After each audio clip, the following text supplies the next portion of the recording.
Hey everybody, this is herculespetix, founder, curator, docent, and gift shop employee of the herculespetix Academy of Comic Book Studies.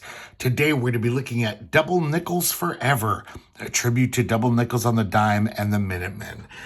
Double Nickels on the Dime was a double album that the Minutemen put out in 1984, and now it's considered like one of the best rock albums of all time. Me and my friends already knew that back in 1984 when we bought it in high school. And I understand why this album, the people who love it, they love it so much, just like me and my friends did. There's something about this album, the breadth of types of genres it explores. It's just, it's an album that you got to hear. To be honest, I don't know if you hear this album as an adult, if it would strike you as much. All my friends, all the people I know who love this album heard it when they were teenagers. And it really stuck with them, just like it stuck with me. And so the editor of this is Warren Craghead. And I think he was just as inspired by Double Nickels on the Dime as a lot of people I know, and knew that a lot of cartoonists were as well. So this is a pretty unique anthology where there's over 45 stories in here. There's 45 songs on the original album.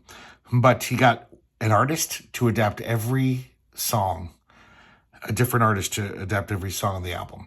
But then some songs get two treatments. They get two interpretations. So just a weird idea for an anthology, but I like it, especially because I love Double Nickels so much. So it's a nice little digest-sized book, pretty fat as you can see. It's got a lot of cartoonists in this. I gotta say though, going in, it's kind of a cut rate anthology. There's a lot of people in here. I don't even know if they ever did comics ever again. You know, it looks like some of these people were just like, I'll try to make a comic. I love the Minutemen. Maybe I'm just ignorant, and they all were, you know, experienced working cartoonists. But just some of the art in here is pretty unaccomplished, let's just say, and not the best stuff you've seen. But it's interesting, you know, it's all different kinds of artists. I gotta say, Warren Craghead, he does the cover here. Not a fan of his work. I don't know if I've ever seen him anywhere else. I've only seen him here. But this, it's some kind of style. He's obviously trying for something here. Very kind of arty. But it just looks really just crappily primitive to me. Like, not even appealing. Some guys are good at primitive art, like Rory Hayes or someone like that, or Elin Kaminsky Crumb. But yeah, he draws a lot of stuff in here, and I'm not a big fan. So let's crack this open. Our band is Scientist Rock.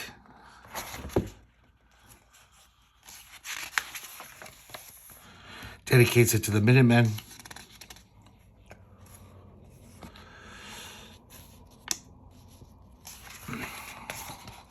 There's a little introduction here by Mark Weidenbaum. Don't know who he is. I should mention this book came out in 2014 for the 30th anniversary of the album. So they split the book up into each side of the album. And so the first side was called Side D. The first three sides, each band member got to kind of pick how it would be arranged. And here we see the contents and all the artists. So we start off with Dee's Car Jam by Warren Craghead. This is basically the revving of the engines that each album side begins with and closes with. So I probably don't need to comment, and I don't like this because I don't like this Warren Craghead fellow. I'm sorry, Warren Craghead, wherever you are. This guy's a pretty good cartoonist. His name's Matt Schmidt, and he's illustrating Anxious Mofo. So this comic is kind of split up in the kinds of adaptations it does of songs. Some people just take the lyrics, like this guy, and adapt them. Whatever images they see when they hear the song. And so here's the opening line, "Serious as a heart attack."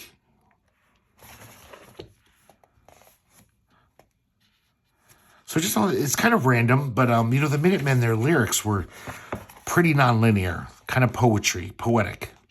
And so it's kind of hard to adapt them except as almost like poetic comics, kind of surreal, just random images. They didn't really tell stories with their songs. Maybe they did, but they were very opaque. That's pretty good. That's it. Next one is Theater is the Life of You by Jim Horwat. And this guy is just so cutesy. I'm sure he could make a lot of money in graphic design. It's obviously done on a computer. I don't think I like it very much, I hate to say. But this is kind of interesting, though, how he takes the song and turns it into this very happy, cutesy comic about the Minutemen riding this amusement park ride into the vortex of the universe. And they're all laughing and happy. Don't really see what it has to do with the song, but maybe this is what he saw when he hears these lyrics. This next one is Vietnam by Danny Miller. And this was an interesting one. They have a few of the lyrics from Vietnam, but mostly he just tells this story that's almost like a Three Stooges movie, where it's the Minutemen in Indochina, in Vietnam. And it's lots of gags, lots of goofy jokes. But the art, look at this art. This is a guy where I suspect, like, I've never drawn a comic, but I love the Minutemen. I'll give it a try. Because this is almost how I draw. And I can't really draw. But he tells the story. I guess it works. And it's kind of funny. It's just this goofy little story.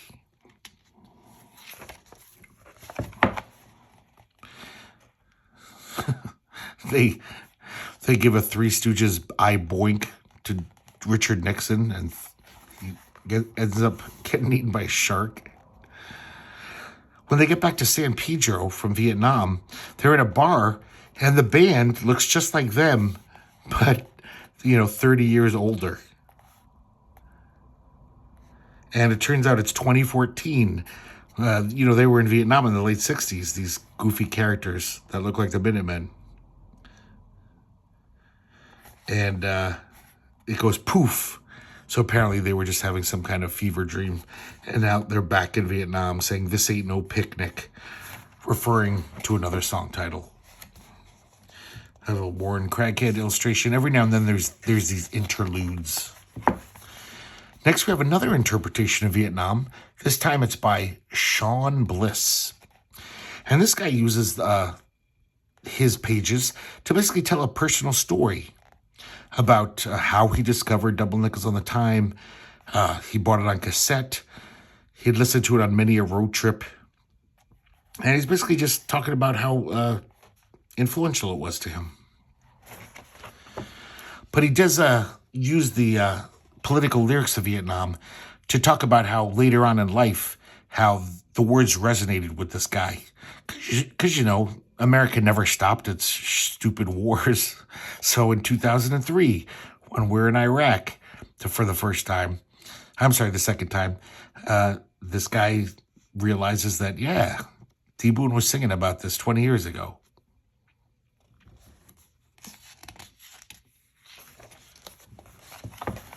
This one's interesting because it's Cohesion. Cohesion is like this beautiful instrumental on Double Nickels. It's almost sounds like a beautiful Spanish guitar piece, like something John Williams would play, or Segovia. It's really pretty. So this guy just figured I could tell any story I want. It's an instrumental. And he just uses it as an excuse to tell this, nice little emotional story. I assume these are Italian cartoonists, not just by their names, but it's translated.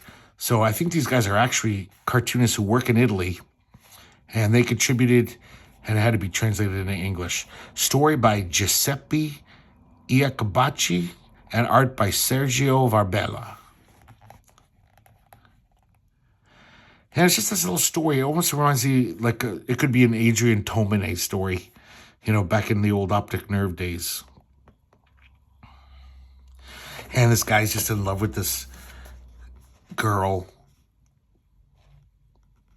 And I like how all the sound effects and the word blues are empty because the song's an instrumental. But you get the idea by their body language. Like, he's in love with her. She really doesn't care. He would bring her gifts that were of no use to her. Just like how her cat would bring her dead lizards and leave them on her doorstep. Kind of like this story. It's very simple, kind of plain cartooning. Not bad. Next is It's Expected, I'm Gone by Franklin Einspruch. And this is very primitive, but I kind of like it. Just, it's very designy.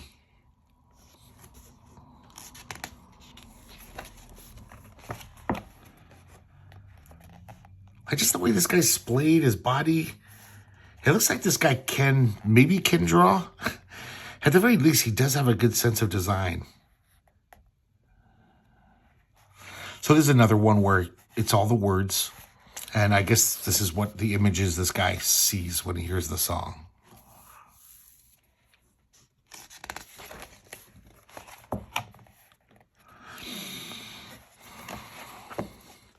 This next one's got a little more literal.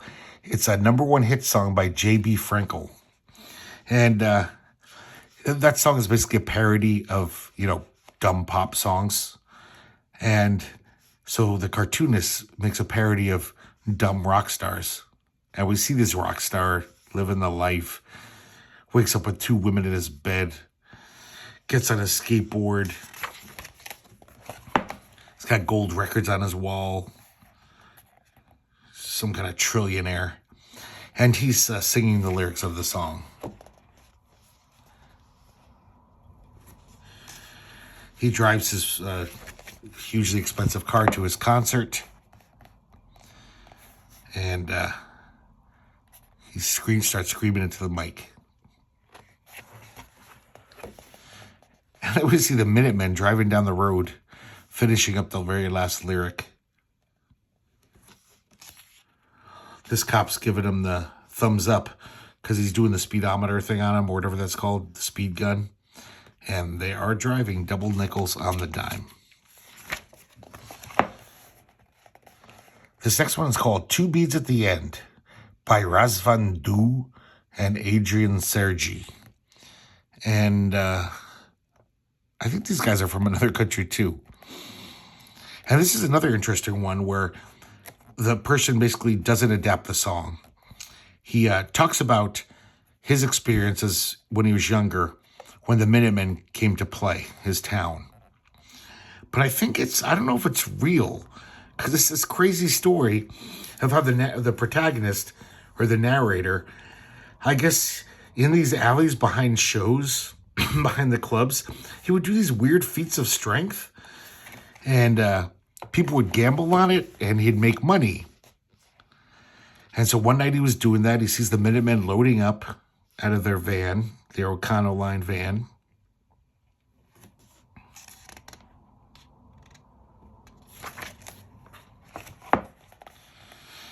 And then it turns into this total weird fantasy where his head comes off because a drum hits him. He's this floating head. He meets this beautiful floating head girl and all these other floating heads. And he falls in love with her. And then these mean skinhead heads start biting his ears off. The pretty girl's boyfriend shows up. And he knocks the guy out with his head. Headbutts him. It's just a very odd, strange tale that really has nothing to do with this song, I don't think. Next is Do You Want the New Wave or Do You Want the Truth? And this one is illustrated by Henry Udy. This is kind of a weird take. It's this gladiator pit. And the gladiator is basically saying the lyrics. And then a lion comes out. The lion starts spouting the lyrics.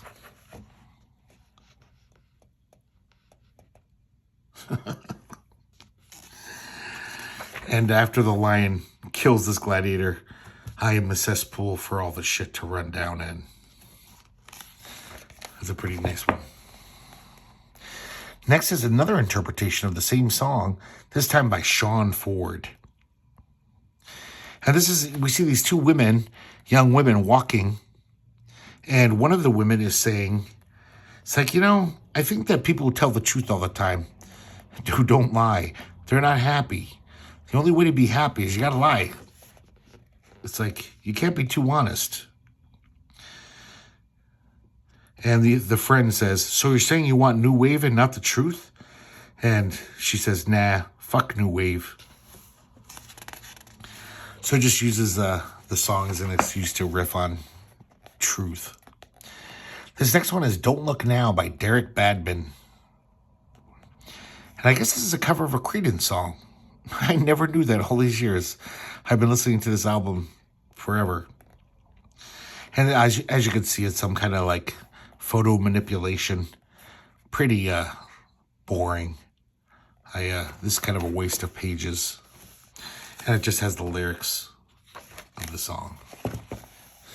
This one is just goofy, but I like it because I love Mark Bell. This is Mark Bell, the great Canadian cartoonist. Shit from an old notebook. And it's just this goofy looking guy singing the song with all the lyrics.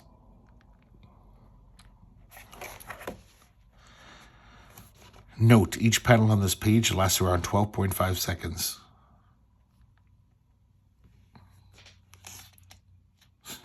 That's goofy. This guy's a really interesting cartoonist, artist. I don't know if this is cartooning. It's just almost like fine art sketching. This is Nature Without Man by Andrew White.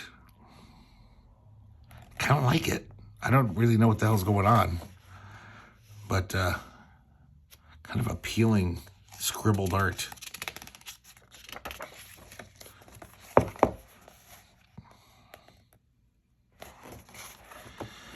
Next, we have One Reporter's Opinion by Tim Goddick.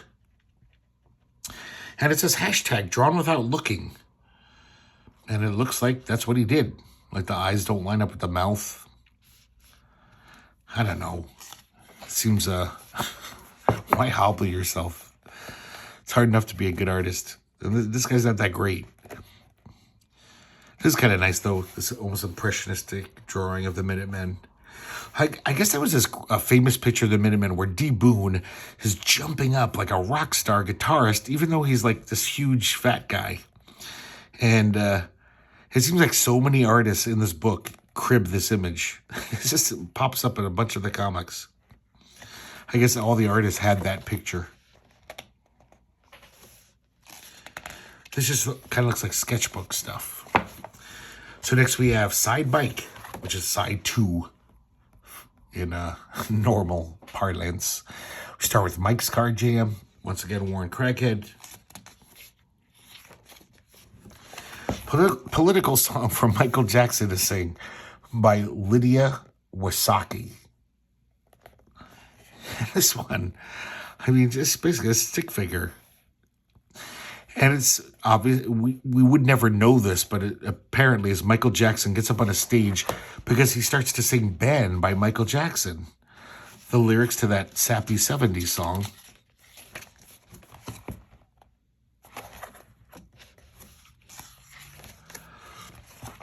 And then when he's done, he says, I must look like a dork. Which is one of the great lines from the song. Next we have Maybe Partying Will Help. This is by Ink Ray. And pretty clever pen name. But this is really, I really don't like this art. I'm sorry, Ink Ray. And this is another one that just, uses the lyrics. And just random images of, I guess, what they felt when they heard the music.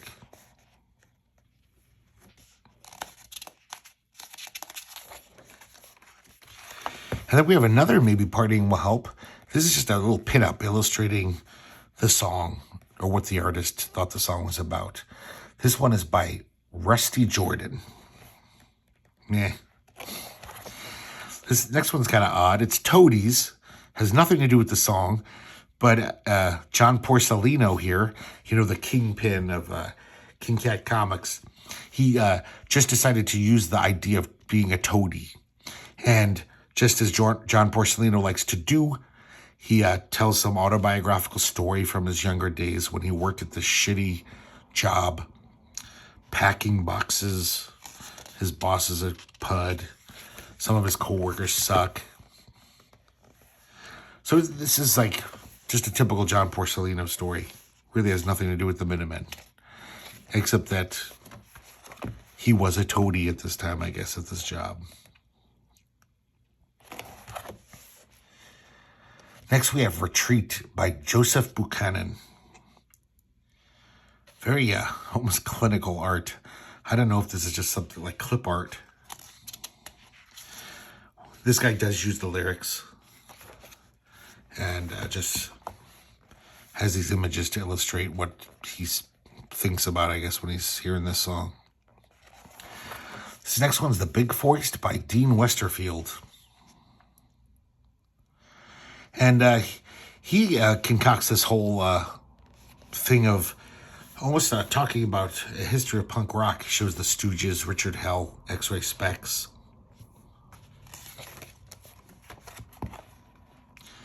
More punk rockers. What gift can be the work of art? Can you call it the Big Foist? Once again, D. Boone jumping up in the air from that same photo. And then he kind of goes off on this little rant. And the artist starts talking about how, I work at a campus and I see this shit all the time. Ted Kennedy's backpacks. And Misfits sneakers and Ramones lunchboxes. You probably see this. All these young kids who were born way after these bands broke up are still wearing, these logos. Which, to me, makes me happy. Because I think this music's great. I'm glad it's living on. But this guy, of course, is taking this old man punk stance of like, oh, I can't believe they're wearing this shit. They never even contributed to this. It's like, contributed? Well, you listened to it and you liked it. You didn't help at all. You can't take credit for it. So who gives a shit if these young kids like Black Flag? I'm just a cranky old punk. This next one is another Big Foist, this time by Pete Sickman Garner, the guy who did that Hey Mister comic all through the last part of the millennium that just passed, that he just lived through 24 years ago. I'm saying it in such a convoluted way because I can't remember what years this were published. I think in the late 90s, 2000s, maybe just the 2000s. I kind of like this one. So we see this guy, there's a performance art performance for free, and this guy jumps into this vat of Jell-O. After the show, this guy comes up. There's a lot of characters in here are actually from Hey Mister comic. They're making little cameos in here. And he says, what an awesome expression of man's inhumanity to man. And he's like, not even close. You don't get it at all. So he's basically like, fuck performance art. So then he decides to get in a dance. And this performance is called You Just Don't Get It, Do You? And so he's doing his little dance performance. Afterwards, another character from Hey Mister comes out and says, what an amazing satire of bourgeois values. And he slaps his face in frustration. No, stop looking for a richer understanding of what's already understood. That's a line from the song. How can I make this clear? So he becomes a poet. He's at this poetry slam. And another Hey Mister character says, that was about Ronald Reagan, right? And he's like, no! This is funny to me. So he becomes a folk singer. This guy comes up afterwards and says, that was the greatest song about global warming I've ever heard. No! I'm fucking overwhelmed. So then he runs all the way to London. Maybe he was in England in the first place. I don't know. And he hears Big Ben chiming. And people listening to it, they don't interpret it. They don't try to find some hidden meaning. They just say, 8 o'clock, right on the dot. Never a doubt. And he's like, that's it. Our protagonist is pure expression, perfectly unambiguous. He runs up to the bell tower, and the bell ringer, for some reason, is Nosferatu from the old silent movie. And our protagonist throws him out the window and takes over his job. He's like, "You're fired." And we see some of those characters from earlier who were trying to interpret his works. And they hear the bing bonging and they just say, 5 o'clock. Yep. And our protagonist is finally happy. He's like, nobody's misinterpreting me. That's a really good one. This next one is God Bows to Meth by Scott Stripling. And this is Mike Watt's song that he co-wrote with the guy from Saccharine Trust, who wrote some weird lyrics himself. This is almost like some weird, like Freemason poem. The cosmic architect, mathematician, as you learn the practice, the archetypes become apparent. In the tomb of Enoch, in the Queen's chamber. It's a kind of weird lyrics, kind of evocative. I do remember reading that Mike Watt was into Freemasonry, and I remember when I met Mike Watt after a show, just for a minute, I chatted with him, and I was really fascinated by Freemasons, and this is before the internet. And it was actually hard to find information on the Freemasons, almost as if they really were putting the clamp down on shit about them. So when I met Mike Watt, instead of being a fanboy about how much I love his music, I was just like, "Tell me about the Freemasons." And the only thing I remember he said, yeah, well, behind every foundation in this country, every institution, there's a Freemason behind it. They basically built this country. I don't know about that. But he was probably just like, who the hell is this drunken idiot? So just because it's such a weird little poem of a song, the comic is also like that. Kind of evocative, just who knows what it's about. Next we have Corona by Mauricio Cordero. And this person uses the song once again to tell a little story, but he does use the lyrics. But we see these punk rock dudes, and just like we all were, if you were punk rock in the 80s, we were just very in the minority, very disaffected. This is interesting, this panel layout, where he cuts each of them individual, like they're all trapped behind bars and all alienated even from each other. The popular kids make fun of him, the cheerleaders give him the finger, and the jocks hate him. Just like when I was a kid.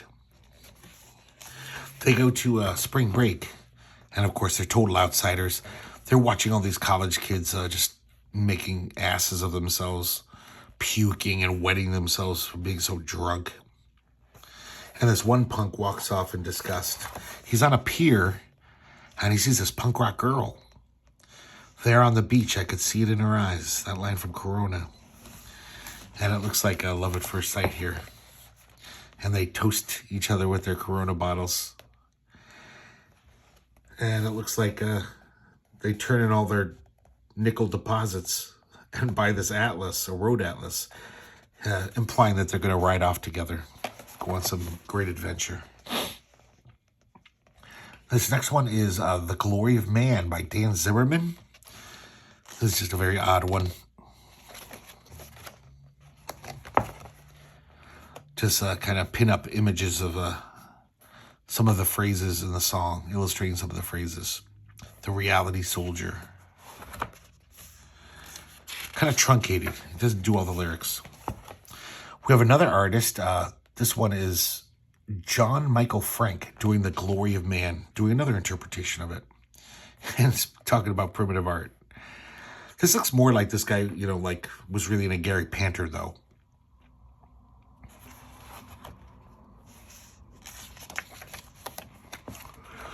This next one is Take 5D by Hiyori Minato. And I don't know about this one. This is just, I don't get it. This is a spoken word piece on the album where apparently Mike Watt just found some note someone left their roommate or something and just recited it as if it was a poem. So I don't know what this has to do with it. I mean, they mentioned some things. from the song. But just really, I don't know. I'm sorry, I hate to say it, pretty crappy art. And so we have someone else interpret Take 5D. This is John Hioki. And he just decides to make a nice graphic design of the lyrics. This is like a taste of this spoken word piece. Hope we can rely on you not to use shower. You're not keeping tub caulked. Caused both downstairs bath ceiling walls to be soggy. Tub has to be properly caulked prior to any showering. Don't use shower. Don't use shower. Man, I want to hear that song right now. My Heart in the Real World by Todd Webb. Once again, primitive cartooning. But I kind of like this guy. I think he's on the right track. I don't know if he's dumbing down his art on purpose. But I have a feeling this guy could be really good if he keeps going. Maybe he has. I don't know. This is 10 years old.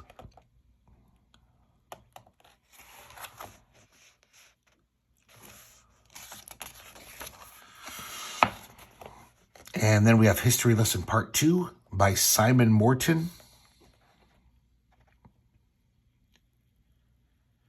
Yeah, more very unsubstantial art.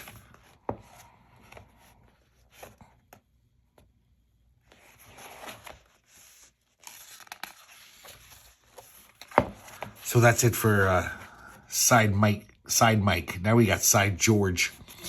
And George, of course, starting with George's Card Jam on the album. Once again, this time it's George Hurley's car we hear. And Warren Crackhead draws it, his interpretation of it. Next is You Need the Glory by Dottie Georges. And it's just an odd one. We see this guy, some kind of plumber. He's sent to fix this, some kind of apparatus. And we find out that he turned it into some beautiful bird bath. You Need the Glory. I don't know. One of the great song titles of all time is the next story, The Roar of the Masses Could Be Farts. And this is by, let me see this, Sean Eisenach. And this art is nuts. It's total blutch art. It's like, I'm not even sure what I'm looking at, but I kind of like it. It's just crazy.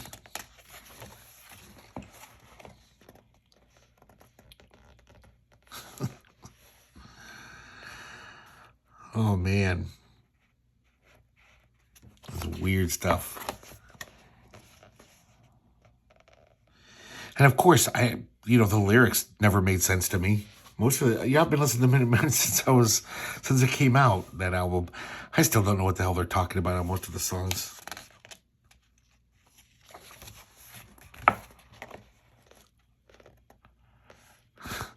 I definitely wouldn't mind seeing some more comics by this guy. These are nutty.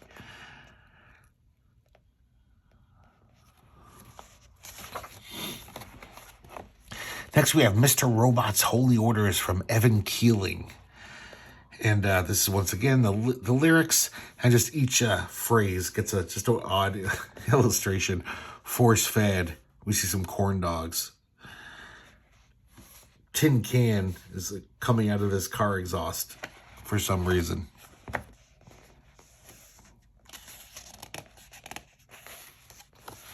Very abstract.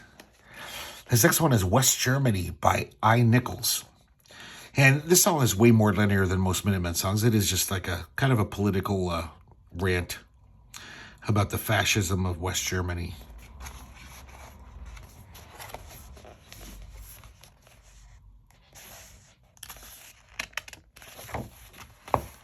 Kind of has a dinginess to it, like Carol Swain. I mean, this guy's not nearly as good an artist as Carol Swain, but has a very bleak patina. Or is it patina? I never know how to pronounce that. Next, we have The Politics of Time by Jeff Langdon. And this guy's obviously using a computer, doing some manipulations of photos and the art. And man's law, man creates Hitler. And we see George Bush with a swastika holding the body of Christ.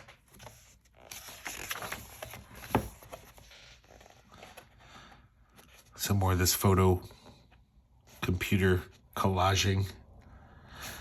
You get some interesting effects out of this. We're time Nazis. We strip our tunes. We jam Econo. It's just a weird way of saying, yeah, our songs are really short. I kind of like that panel.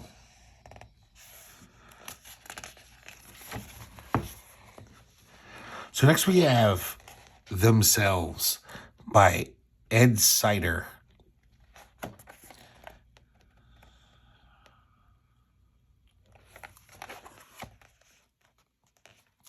This is another pretty political one.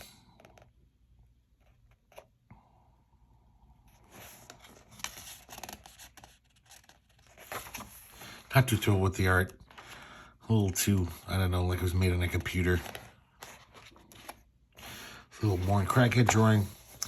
And then we have Please Don't Be Gentle With Me by Alan Haverholm.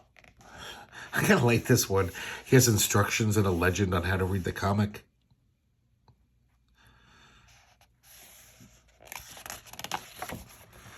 And there's just these crazy designs.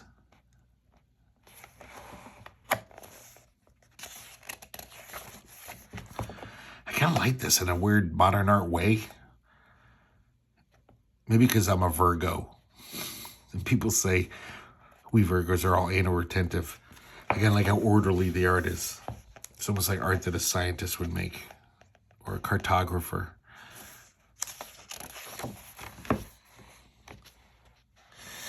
Next we have Nothing Indeed by Ben Humaniuk. I'm probably butchering that last name. And this one, I never really detected this kind of story from these lyrics before. But this guy kind of came up with the story. We see this, punk rock couple who got married and had a kid. And they're always arguing.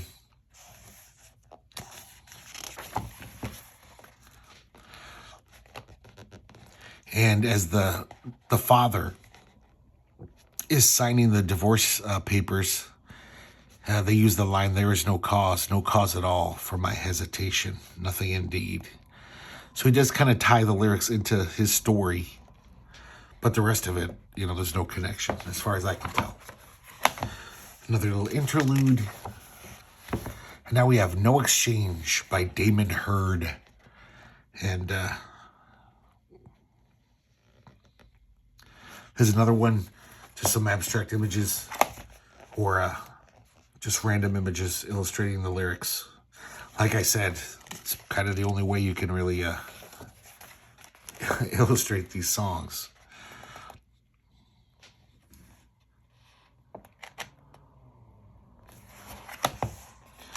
This guy's pretty good. Next we have There Ain't No Shit on TV Tonight by Les Overlord. This is an odd little one where doesn't really adapt the song, just makes up this crazy story. Apparently there's this killer clown causing trouble in the city, and he raises up an army of killer clowns, and they go on a rampage. And then the city superhero, the Minutemen, jumps into the fray and attacks all the clowns and defeats them.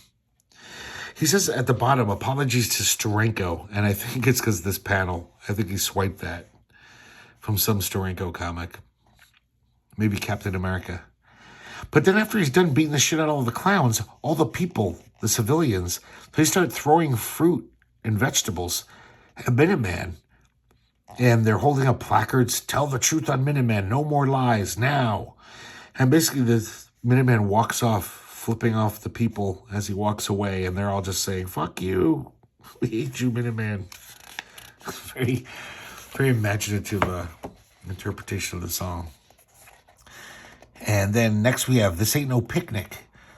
Jeffrey D. Wessel, Kelly Williams, and Jim Campbell. And I like this one. This song is pretty, it's a literally minded lyric. And so this guy has a much easier time illustrating it. Working on the edge, losing my self-respect for a man who presides over me, the principles of his creed. So basically just talking about everyone you know. We're all working stiffs, like getting dicked over. And then the chorus is just D. Boone just yelling, "This ain't no picnic." And so I like how he incorporates it. It's all these people finally rise up, and they all have placards.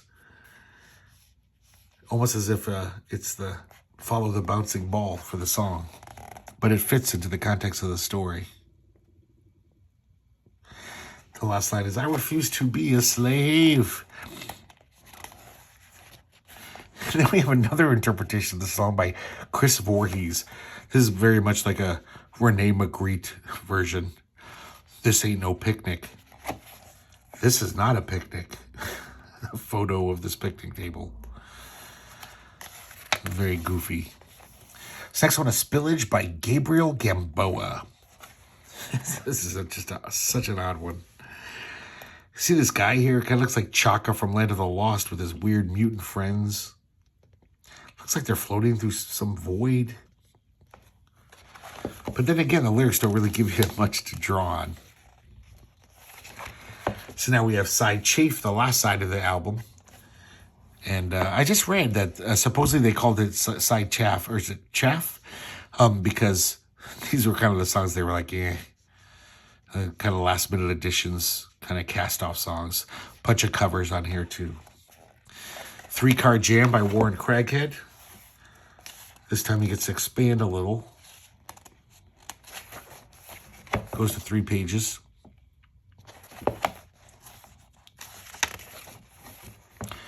And then next we have Untitled Song for Latin America. David Espinosa Alvarez. And we see this American dude wearing a Minutemen t-shirt. He's down in Mexico. He's at the store. And he invites him to a free workshop. He says, "You guys should come. We're down here in Mexico putting on these free workshops." The guy says, "No thanks." He's like, "Why not, man?" And the guy working says, "Because I don't like you." "Why? You ask me why?" And then he uses the lyrics of the song, which talk about all the shitty things the United States does in Latin America. How we've treated it like our little, our bum boy.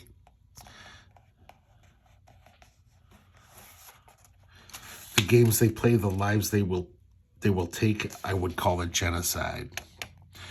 Mining harbors, creating contras. And so then weeks later, as the American's about to head home, he gives him a cassette of the Minutemen's Double Nickel on the Dime. And the clerk says, "I know not everyone in your country is evil, but sometimes it's hard to tell the good guys from the bad guys. Have a safe trip." So they do have some kind of little rapport, even though they're obviously from 2 very different worlds. Another interlude. Now we got Jesus and Tequila. And this one is by Jason Walter. I like this one. I don't know why. It's pretty nutty. It's very underground comic-y. And we see Jesus making out with this tequila bottle woman. And it definitely uses the lyrics, but kind of adapts it absurdly. Definitely trying to be funny.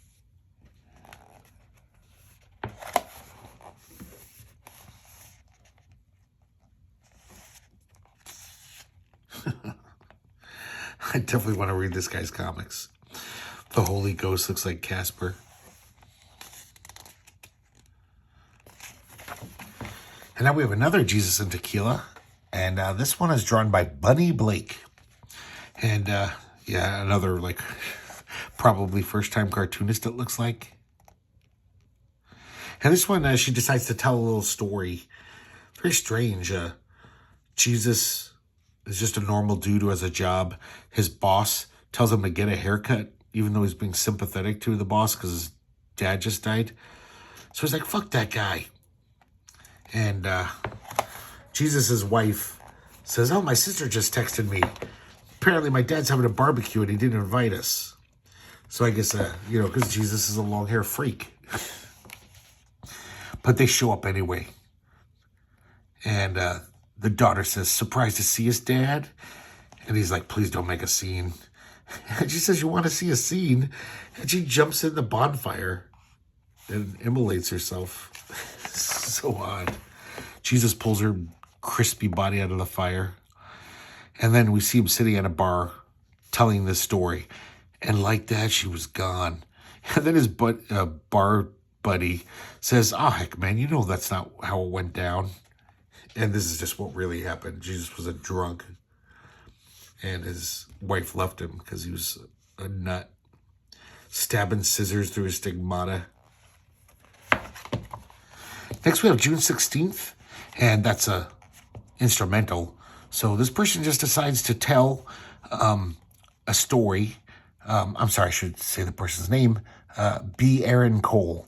She tells the story of how she discovered James Joyce Ulysses, because that's what this refers to. Mike Watt apparently is a James Joyce fan, and June 16th is the, International James Joyce holiday. It's a reference from the book. And so it's a total autobiographical story about she's a young teenager. She's fascinated by Ulysses.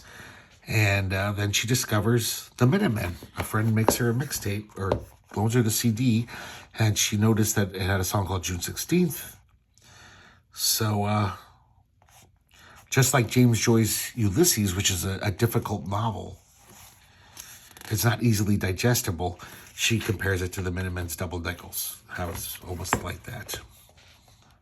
This next one is Storm in My House by Josh Baer. And I really like this Josh Baer art. I don't know how much Josh Baer had done at this point in 2014. Oh, I guess he's done plenty. But, God, his chunky art, it's just so nuts. And he uses the lyrics, but I don't think the Minutemen envisioned this scenario at all when they wrote it. And we see this guy, and it looks like a werewolf slashes his throat. The guy runs, trying to hold all of his blood into his neck. And he runs up to these mountains. And when he gets to the top, he kind of reaches and pulls the skin off of his whole face. And then his body just skids down this hill, this mountain. And it ends with the last line, my skin keeps the storm inside. So it's some kind of weird connection to the lyrics in a very poetical way. This next one is Martin's Story by Derek Shack. And just a very odd one. It's just random images. Kind of overlaid over the lyrics. Kind of interesting. And then we have Ain't Talking About Love by Sarah Boyce Yoder. And this is their Van Halen cover on the album. It's very, very almost like modern art interpretations. Just like these single images.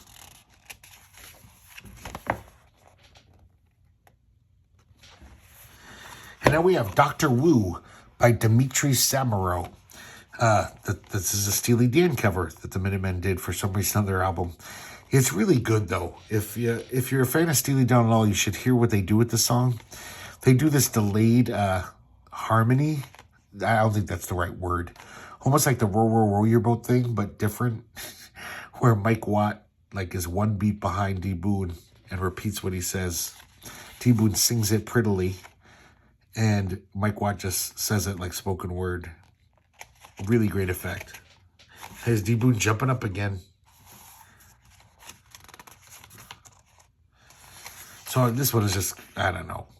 Just using these lyrics and it's just a picture of D. Boon. But then we get another Dr. Wu by Chris Cilla. And I'm kind of biased about Chris Cilla's art. I've known the guy since he was a teenager. And ever since his early mini comics I saw, I just love his cartooning. And he's only gotten better, obviously. And he's now known as Chris Cajero Cilla. So I guess this is before he changed his name or started using his full name. Just look at this great cartooning. And I don't really know if Steely Dan had any idea that the lyrics were about giant insects and a walrus.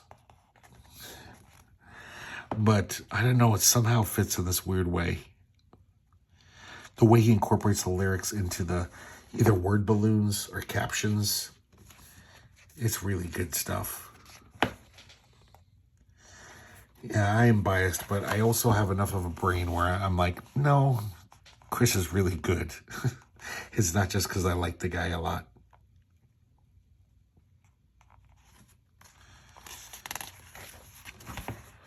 Next, we have Little Man with a Gun in His Hand by Stephen Sturgis. This guy looks like also like he just started drawing a couple of years ago. It's pretty raw stuff. Or not raw, maybe that's not the word. It's just not there yet. You can see like the way he draws this tree kind of illustratively. But then some of these faces, just terrible proportions and things like that. But this is interesting because, you know, this song was written before all the school shootings became such a huge thing. So this guy reinterprets the song to be about that. The highest love a woman's touch, strong mind, strong beauty. Strong body. All the things he couldn't be. All the things he couldn't have. And these cheerleaders are flipping him off, mocking him. So he gets a gun and he goes to his high school and just starts killing everybody and then blows his brains out.